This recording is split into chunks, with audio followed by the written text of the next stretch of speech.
హామీలు పక్కన పెట్టు, హామీలు దేవుడెరువు. నెగిటివ్ దాంట్లో పోయింది ఇది. వచ్చిన హైడ్రా పెట్టి పేదల ఇల్లు కూల్చేసారు. మూసి ప్రక్షాళన పెట్టి డబ్బులు సంపాదించుకునే ఏజెండాలో మొత్తం అక్కడ కూడా ఇల్లు కూలగొట్టుడు, పేదల భూములు అసైన్మెంట్ భూములు గుంజుకున్నాడు. మీరు నిత్యం చూస్తున్నారు, మీరు నాకంటే ఎక్కువ. ప్రతి దాంట్లో నెగిటివే. ఇవాళ ప్రజానికంలో స్పష్టంగా ఏర్పడ్డ భావన ఏంటంటే ఇది మోసం చేసింది. రేవంత్ రెడ్డి మాటల గారెడితో అధికారాన్ని చేపట్టిండు, ఇక అయిపోయింది, వాళ్ళ మీద ఆశలు లేవు, దీన్ని ఎప్పుడు సందర్భం అవుతే అప్పుడు బొందబెట్టాలి అని అనుకుంటాను ఒకటి.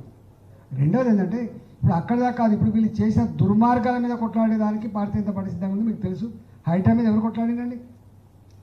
హైడ్రా మీద కొట్లాడే అధికారం టీఆర్ఎస్ పార్టీకి లేదు, ఎందుకంటే వాళ్ళే చేశారు కాబట్టి, వాళ్ళకి ముఖం లేదు. మూసి వాళ్ళే చేశారు, మూసి ప్రక్షాళన అని చెప్పి ఏసీ చేసింది, వాళ్ళకి ముఖం లేదు, మేము కొట్లాడుతున్నాం. లగిచర్ల భూముల ఇష్యూ ఎవరు కొట్లాడి? మేము కొట్లాడినాం.